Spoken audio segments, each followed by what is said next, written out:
ओम सूर्याय नमः। आपके अपने YouTube चैनल जय मां कंजक में आपका बहुत बहुत स्वागत है। आज की वीडियो के माध्यम से हम रविवार सूर्य देव की कथा आपके सामने प्रस्तुत करने जा रहे हैं। उम्मीद करती हूँ कथा का पूरा फल लेने के लिए आप कथा को शुरू से लेकर अंत तक जरूर श्रवण करेंगे, क्योंकि कथा का पूरा फल हमें कथा को पूरा सुनने से ही मिलता है। आधा अधूरा छोड़ने से हम सिर्फ पाप के भागीदार बनते हैं। तो चलिए आज की इस कथा को हम शुरू करते हैं। ओम सूर्याय नमः। प्राचीन काल में एक राजा था और एक रानी थी।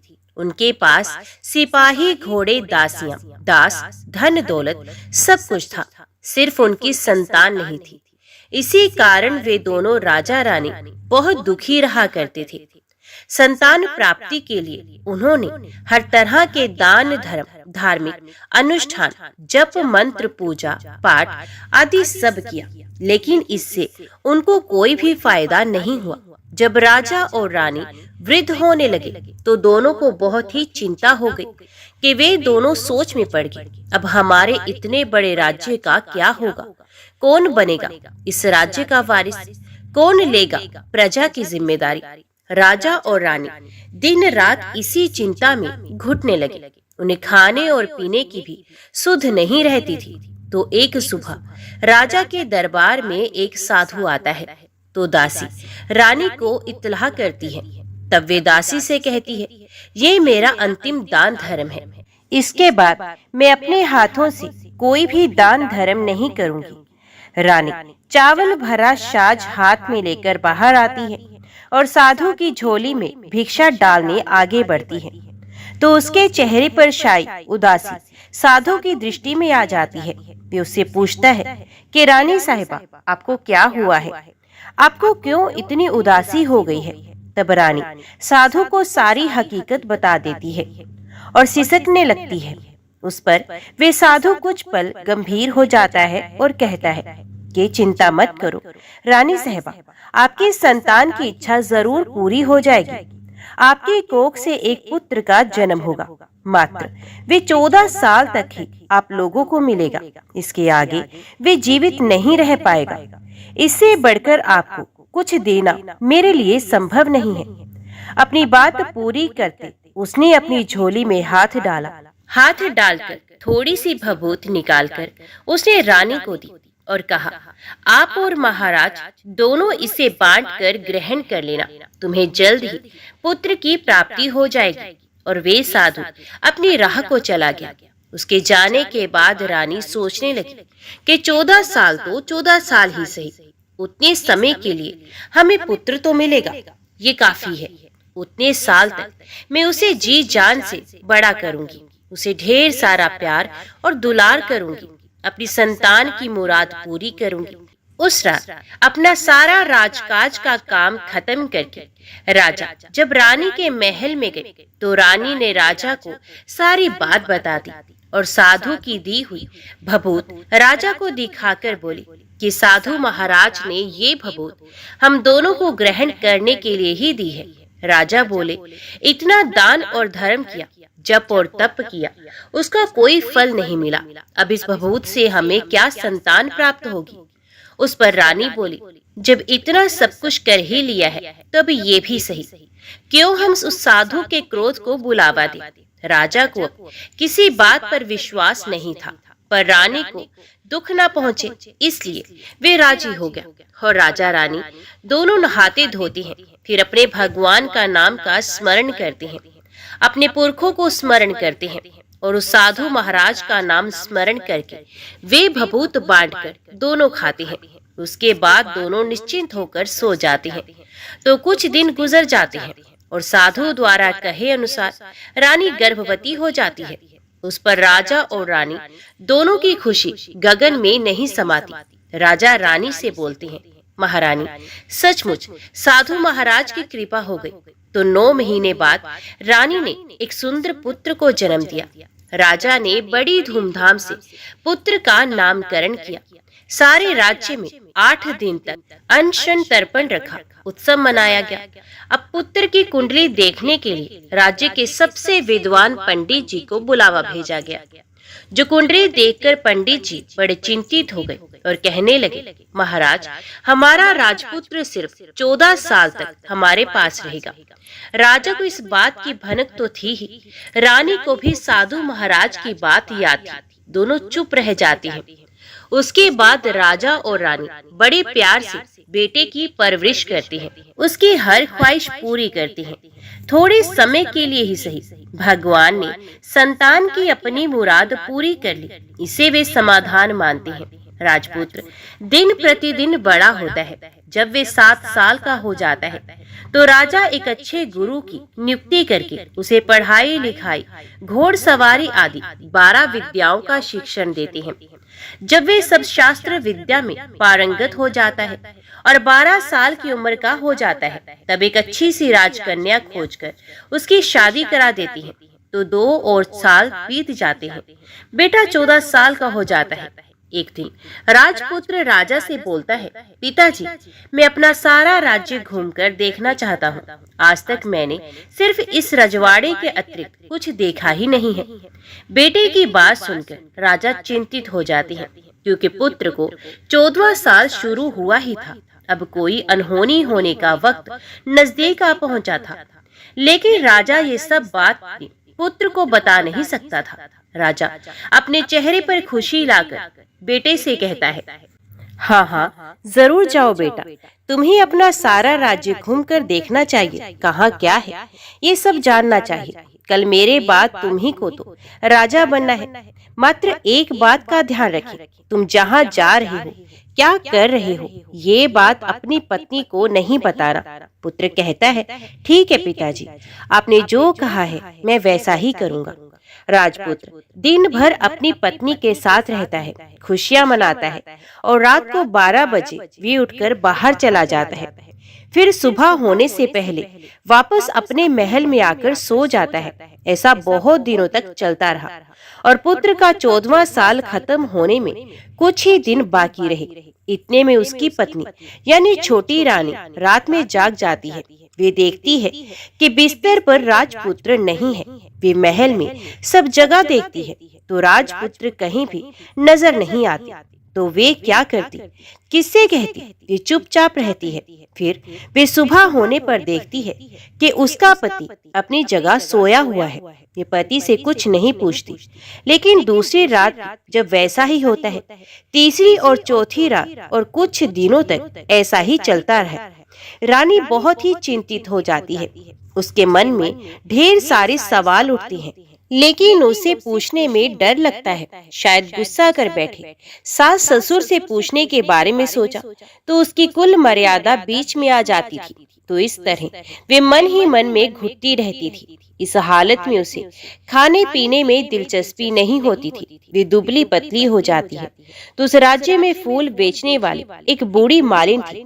वे हमेशा छोटी रानी को फूल देने उसके महल में आती थी। उस बुढ़िया का ध्यान छोटी रानी पर पड़ जाता है। वे उसे पूछती है, बेटी, तुम्हें किस बात का दुख है? तुम इस तरह सूख कर कांटा क्यों बनी हो? उस पर रानी कहती है, क्या बताऊं तुम्हें अम्मा, तुम्हारा राजपुत्र हर रात्रि को बाहर चला जाता है और सुबह वापस लौटकर आ जाता है।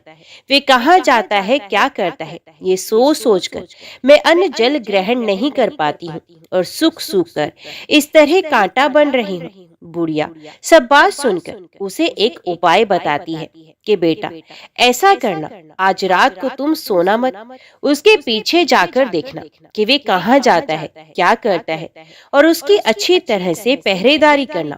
तो छोटी रानी बोली कि अगर मुझे नींद आ गई तो बुढ़िया बोली, तुम्हें नींद ना आए इसलिए एक काम करना, अपने बाएं हाथ की उंगली में एक जख्म कर देना, उस पर थोड़ी सी मिर्ची छिड़कना, उससे तुम्हें बड़ी जलन होगी।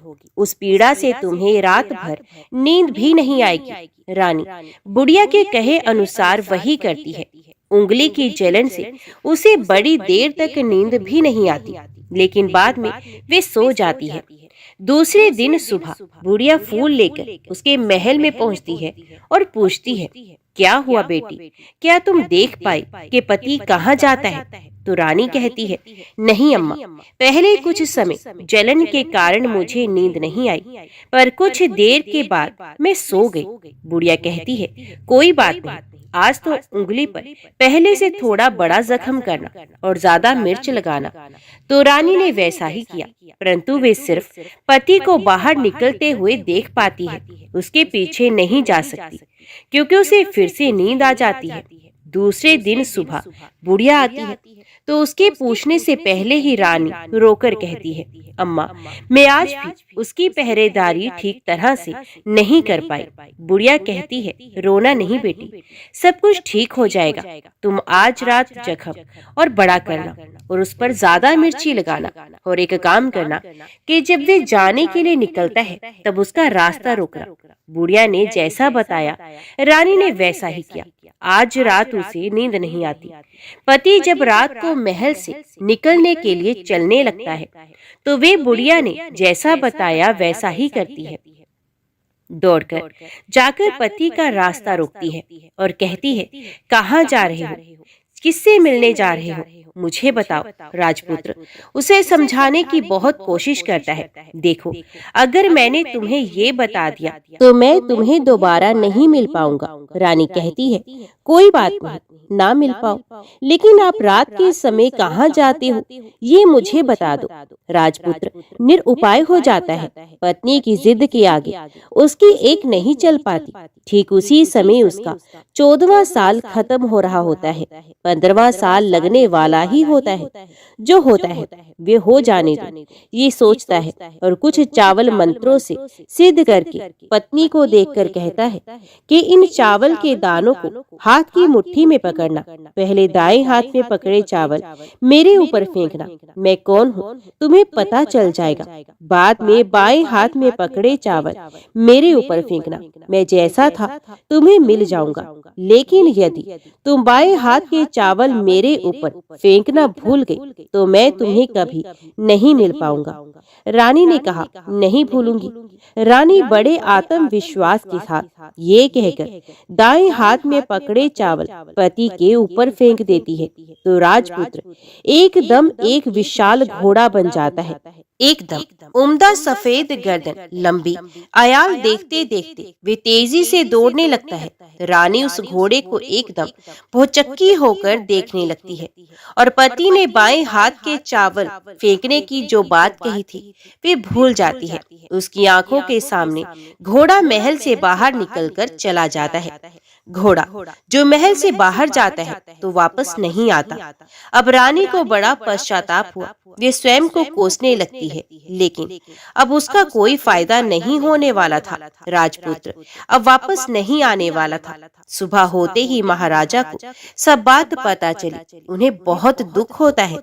वे बिस्तर पकड़ते हैं और राह देखती हैं कि एक दिन उनका बेटा वापस आ जाए। इस तरह 1 महीना गुजर जाता है, 3 महीने गुजर जाते हैं, आखिर 6 महीने पूरे हो जाते हैं। राजपुत्र का कोई अता पता नहीं चलता। प्रधान राजपुत्र को ढूंढने के लिए राज के गांव-गांव सिपाही भेजता है, लेकिन उन्हें कोई सफलता नहीं मिलती। इधर रानी अपनी हठ के कारण पति गायब हो गया ये सोचकर स्वयं को मन ही मन कोसती है और प्रण लेती है कि कुछ भी करके पति को ढूंढ कर लाएगी और उसे वापस घर लेकर आएगी। एक दिन सुबह उठकर सास ससुर के महल में जाती है और कहती है कि मैं अपने पति की खोज में जा रही हूँ। महाराजा को और क्या चाहिए था, कुछ भी करके उनका बेटा उन्हें वापस मिलना चाहिए था। वे बहू को जाने की अनुमति देकर कहने लगे, बेटी तुम्हें जो चाहे वे करो, जहाँ जाना है वहाँ जाओ, लेकिन हमारे बेटे को वापस लेकर आओ। अब रानी अपना शाही भेष बदलकर एक सेठानी बन जाती है। कुछ दासियों को, कुछ नौकरों को साथ ले लेती है और कुछ सामान साथ ले लेती है। कुछ राज्य की सीमा पर जाकर वहां एक भोजनालय खोल लेती है। वहां आने वाले सभी यात्रियों को खाना मुफ्त में देने लगती है। मात्र एक शर्त रखी कि खाने वाले को उसकी देखी हुई कोई अजीब चीज उसकी मालकिन को यानी राजकन्या को बतानी पड़ेगी। तो वहां आने वाला हर नागरिक अपनी तरफ से मैंने ये देखा, मैंने वे देखा कह कहकर खाना मुफ्त में खाना खाते हैं, परंतु रानी को जो बात चाहिए थी वे अब तक नहीं मिली थी। ऐसे ही कुछ दिन और बीत गए तो रानी के महल में फूल लेकर जाने वाली बुढ़िया की एक बेटा और बहू थे। उनका एक छोटा बेटा था, यानी बुढ़िया का एक पोता था। तो बेटा और बहू सुबह काम के लिए निकलते थे, तो पोते को संभालने की जिम्मेदारी बुढ़िया पर रहती थी। दिन भर पोते को संभालती थी। बुढ़िया को पान खाने की आदत थी। एक दिन तो पान लगाने के लिए चूना चाहिए था, तो वे उसे तैयार करने के लिए सीपिये लेकर आई। इन सीपियों को भूनने के लिए गोबर के कंडे चाहिए थे। कंडे इकट्ठा करने के लिए वे बांस की टोकरी लेकर चरवाहे के मैदान में गई। वहां बहुत सारे कंडे थे। उन्हें जमा करते करते उसे घर आने में अंधेरा हो गया। इस ओर शाम होते ही काम से वापस आकर बेटा और बहू घर पहुंचे तो देखा कि बच्चा घर पर अकेला है और रो रहा है। वे दोनों गुस्से से लाल पीले हो गए। इतने में बुढ़िया घर आ पहुंची। बेटे ने पूछा, पोते को घर अकेला छोड़कर कहाँ गई थी? बुढ़िया बताने लगी कि मैं गोबर के कंडे इकट्ठा करने लगी थी। इस पर बेटा बोला, दोबारा बच्चे को अकेला घर पर छोड़कर यदि कहीं गई तो मैं तुम्हें बहुत पीटूंगा। बुढ़िया कहने लगी, नहीं बेटा, फिर कभी ऐसा नहीं करूंगी। लेकिन दूसरे ही दिन बुढ़िया वे बात भूल गई और फिर चरवाहे के मैदान पर कंडे इकट्ठा करने चली गई। शाम को जब बेटा और बहू काम से वापस लौटे तो देखा कि बच्चा घर पर अकेला है और रो रहा है। अब उसके बेटे की सहन शक्ति खत्म होने लगी और बुढ़िया के वापस आने पर उसे घर से निकाल दिया। बुढ़िया रात भर घर के बाहर अंधेरे में बैठी रही और सुबह होते ही हाथ में टोकरी लेकर कंडे इकट्ठा करने के लिए निकल गई। उस दिन उस पर कंडे इकट्ठा करने का मानो पागलपन सवार हो गया था। कंडे इकट्ठा करते करते जब अंधेरा हो गया उसे मालूम ही नहीं चला। उसे जब ध्यान आया तो गांव का रास्ता भी ठीक तरह से दिखाई नहीं दे रहा था। वे अंधेरे में आंखें फाड़कर देखती देखती किसी तरह आगे निकल पड़ी तो एक कपिला गाय छन छन की आवाज करते गली की घंटी बजाती हुई ठुमक कर उस मैदान पर आ गई। उसे देखकर बुढ़िया सोचने लगी कि इस गाय के पीछे पीछे जाऊंगी तो गांव तक पहुंच जाऊंगी। जब बुढ़िया उसके पीछे पीछे जाने लगी, वे गाय उस मैदान से लेकर एक एक करके 6 मैदान पार करती है। आखिर में वे 7वें मैदान तक पहुंचती है तो क्या होता है कि उस मैदान पर एक बड़ा सा पत्थर है। गाय जाकर उस पत्थर को अपना सींग मारती है। जब गाय ने सींग मारा तो वे पत्थर दूर हट गया और पाताल में नीचे जाने की सीढ़ियां दिखाई देने लगी। तब वे गाय उन सीढ़ियों से नीचे जाने लगी। बुढ़िया वे सब देख रही थी और झट से जाके गाय की पूंछ को पकड़ लिया। वे गाय के साथ नीचे पाताल में चली गई और तुरंत ही गाय की पूंछ छोड़ दी और इधर उधर देखने लगी। उसने देखा कि वहां दीप और दिए जलते हैं और तेज रोशनी गाय के ऊपर पड़ती है और वहां अद्भुत घटनाएं घटने लगती हैं। गाय के नीचे जाते ही उसके गले में अपने आप साकल पड़ गई और छम छम करके कोई दूध आड़ी में गाय का दूध दोने लगा। लेकिन जो भी कोई वे कर रहा था वे मात्र दिखाई नहीं दे रहा था। बुढ़िया बहुत घबरा गई, कहाँ आकर फंस गई ये सोचने लगी और यहाँ वहाँ छिपने के लिए जगह ढूंढने लगी। लेकिन उसे कहीं भी जगह नहीं मिली। हर जगह उजाला ही उजाला था।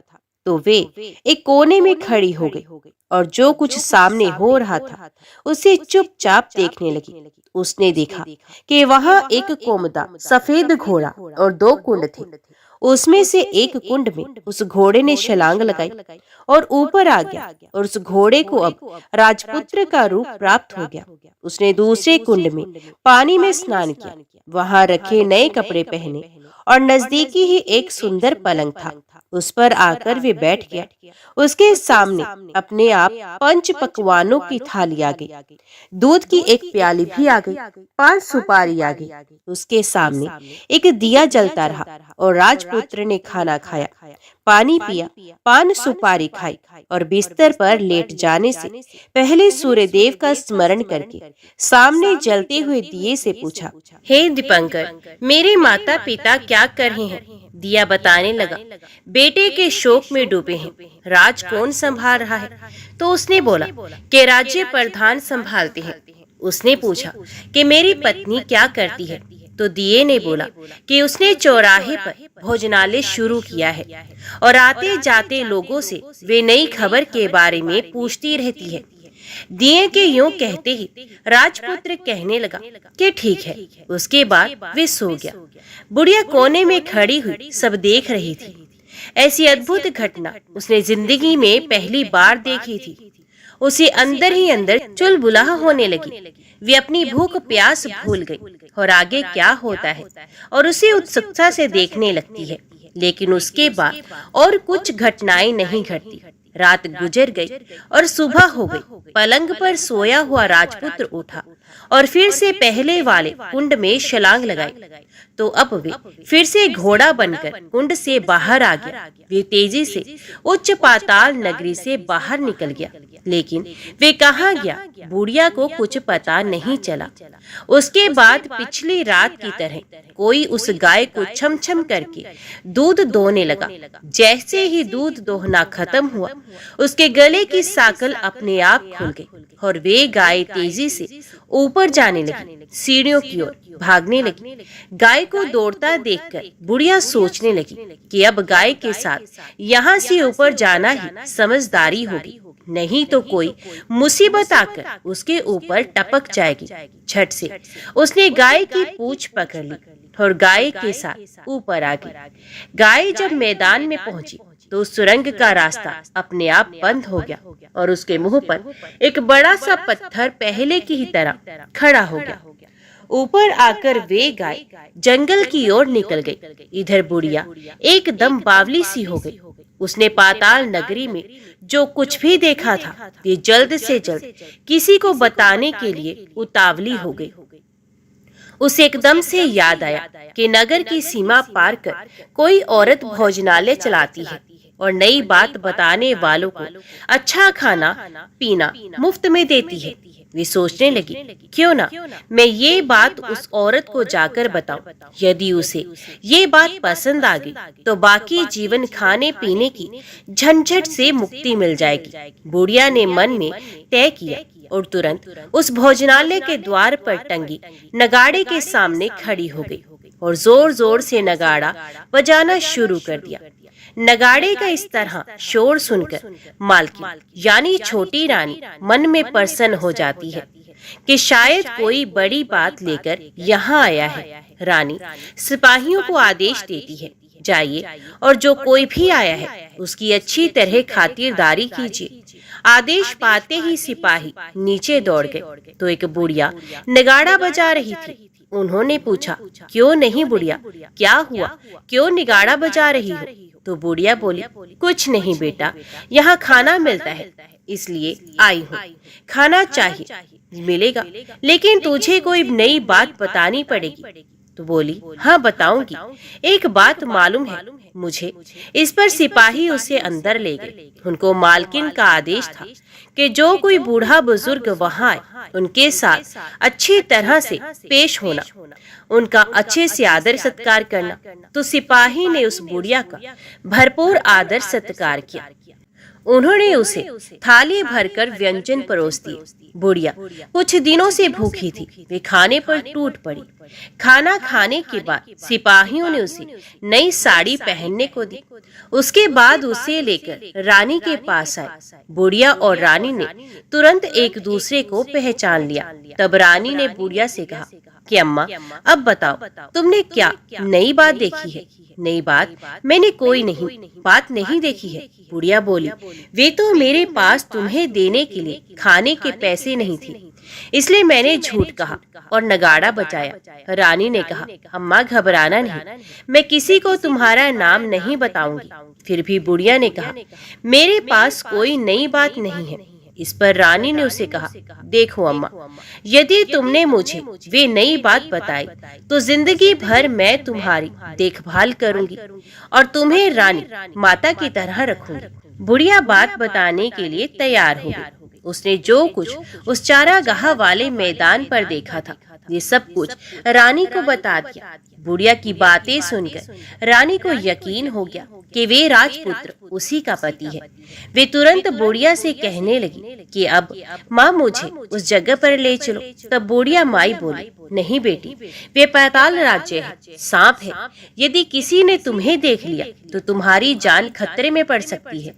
लेकिन रानी उसकी एक भी नहीं सुनती, उसे उस जगह ले जाने के लिए हट करने लगती है।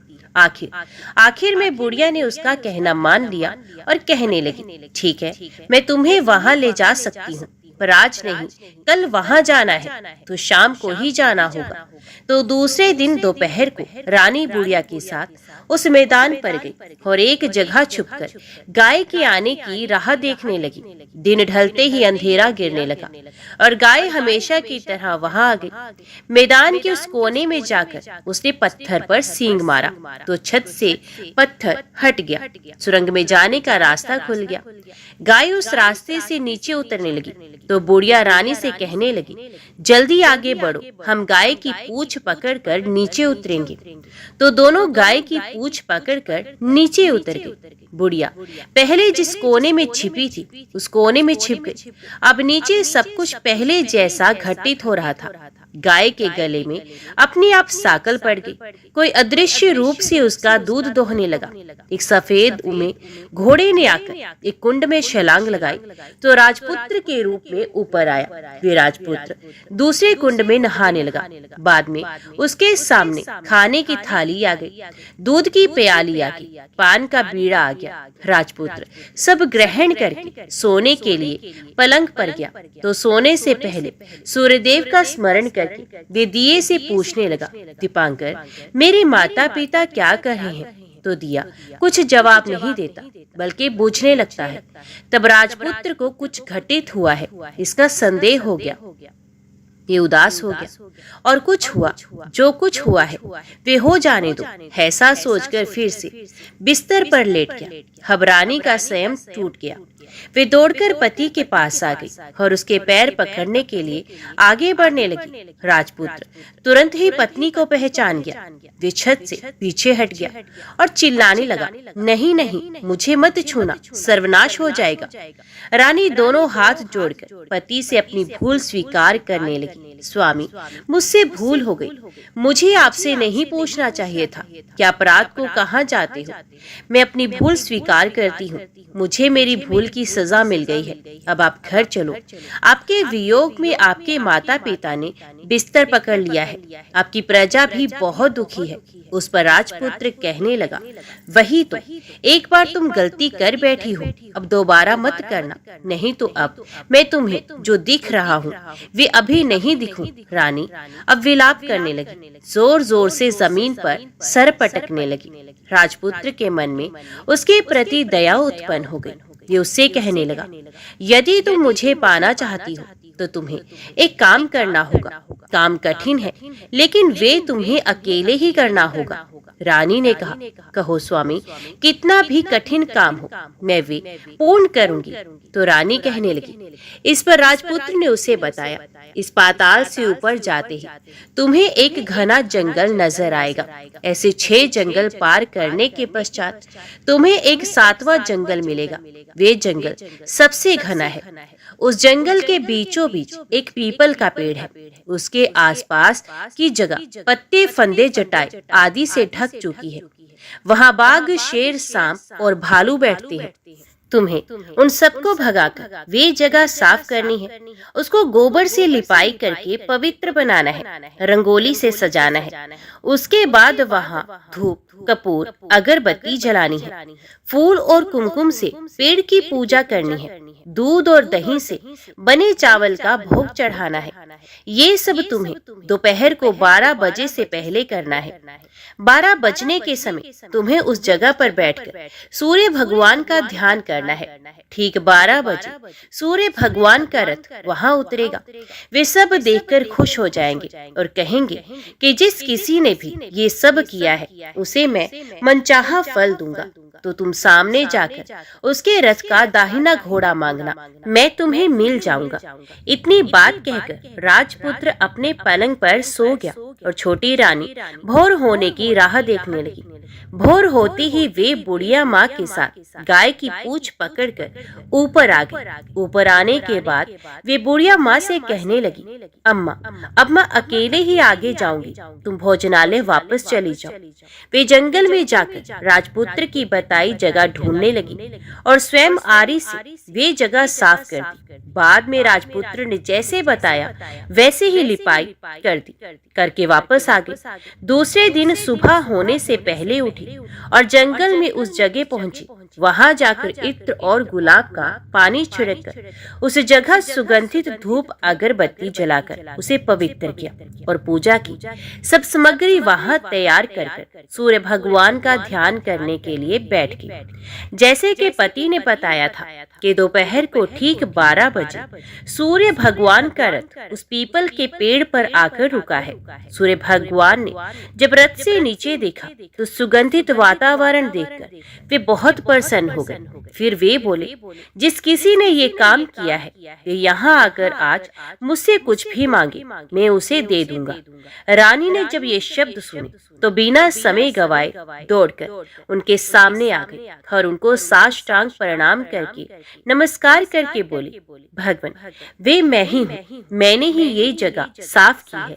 अच्छा, तो तुम्हें जो चाहिए वे मांगो। भगवान, मुझे आपके रथ का दाहिना घोड़ा चाहिए। सूर्य भगवान बोले, नहीं नहीं, मैं तुम्हें और कुछ भी दे सकता हूँ, लेकिन ये घोड़ा नहीं दे सकता। मेरे रथ के 12 घोड़े हैं, तुम चाहो तो कोई और घोड़ा मांग लो, लेकिन ये दाहिना घोड़ा नहीं, वे मैं तुम्हें नहीं दे सकता। छोटी रानी ने एक नहीं सुनी। वे सूर्यदेव से एक ही बात कह रही थी, वही दाहिना घोड़ा दे दीजिए, नहीं तो मैं आपके पैरों में गिरकर अपनी जान दे दूंगी। अब सूर्यदेव धर्म संकट में पड़ गए। उन्होंने वचन दे दिया था, अब अपने वचन से पलट भी तो नहीं सकते थे। ठीक है, दे दिया तुम्हें घोड़ा, सूर्यदेव ने कहा। फिर एक बात और भी कही, देखो, मैंने तुम्हें घोड़ा तो दे दिया, लेकिन वे तुम्हें यहाँ नहीं मिलेगा, तुम्हें उसे पाताल में जाकर लाना होगा। रानी बोली, पाताल में ही क्यों? भगवान, मैं उन्हें पाने के लिए कहीं भी जा सकती हूँ। रानी को वचन देकर सूर्यदेव अपने मार्ग को चले गए और इधर रानी जंगल से अपने भोजनालय में आ गई। फिर वे बुढ़िया माँ को लेकर उस मैदान पर आ गए और जल्दी ही शाम हो गई। शाम होते ही वहाँ वे गाय आ गई और उसने सींग मारकर सुरंग का पत्थर हटाया और नीचे उतरने लगी। रानी और बुढ़िया जल्दी जल्दी ठीक उसकी पूंछ पकड़कर नीचे उतर गई। नीचे पाताल में सब घटनाएं पहले की तरह ही घटने लगी। घोड़े का एक कुंड में नहाकर राजपुत्र बन जाना, हाथ धोकर पलंग पर जाकर बैठना, तो उसे खाने की थाली, दूध की प्याली आना, पान का बीड़ा आना। लेकिन आज एक नई बात घटी।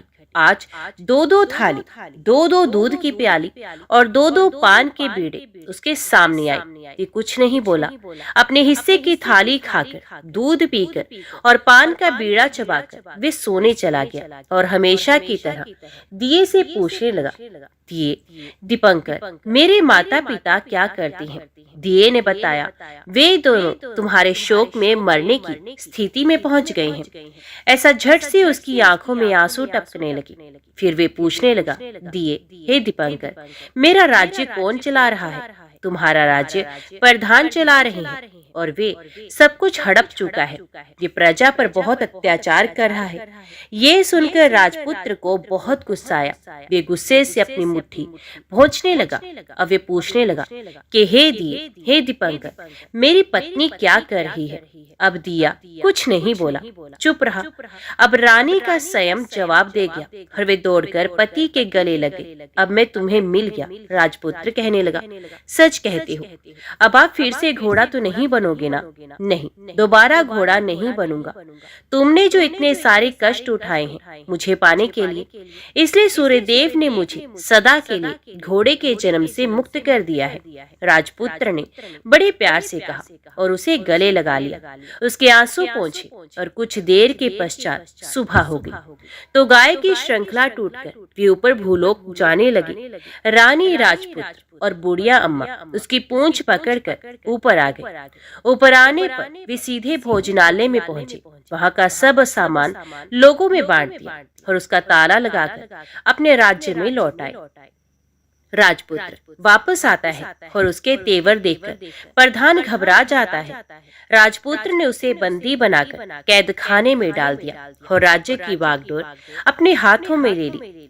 उसके बाद वे अपने माता पिता को मिलने के लिए उनके महल में गया। तब राजपुत्र क्या देखता है कि उसके माता पिता उसके शोक में अस्थि पंजर बने हुए हैं। पुत्र को वापस आया देखकर मरणासन राजा और रानी की आंखों से आंसू टप टप बहने लगे। इन दोनों ने पुत्र को गले लगाया, उसे प्यार से सहलाया और इतना होने के बाद उनकी सेहत में एकदम सुधार आने लगा। वे बिस्तर से उठकर बैठ गए हैं, पुत्र को आशीर्वाद देने लगे हैं। राजपुत्र के आने की खबर तुरंत ही राज्य में फैल गई है। प्रजा खुशी से फूली नहीं समा रही। प्रजाजन राजमहल के सामने इकट्ठा हो गए। राजपुत्र ने भी उन्हें दर्शन दिए और आज से उन्हें कोई दुख नहीं पहुंचाएगा, ऐसा वचन भी दे दिया। अब राजा अपने पुत्र का राज्याभिषेक करके उसे सिंहासन पर बिठाते हैं और बहू को महारानी का दर्जा देते हैं और स्वयं अपनी पत्नी के साथ ईश्वर स्मरण करते खुशी से दिन बिताते हैं। महाराजा बड़ा राजपुत्र अच्छी तरह से राज्य चलाने लगा। अपनी पत्नी के साथ सुख शांति से जीवन बिताने लगा। उस बुढ़िया को रानी ने अपने ही पास रख लिया और उसकी अच्छी तरह से देखभाल करने लगी। बुढ़िया अम्मा और उसके बुढ़ापे के दिन खुशी से गुजरने लगे। तो बोलिए, सब प्रेम से बोलिए, सूर्य भगवान की जय। आज की कथा और ये वीडियो पसंद आई तो इसे लाइक और चैनल को सब्सक्राइब करना मत भूलेगा और कमेंट में सूर्य नारायण भगवान की जय जरूर लिखना। तो आज की वीडियो में इतना ही। मिलती है अगली कथा अगली वीडियो के साथ। तब तक के लिए देखते व सुनते रहिए। जय मां कंजक, जय माता।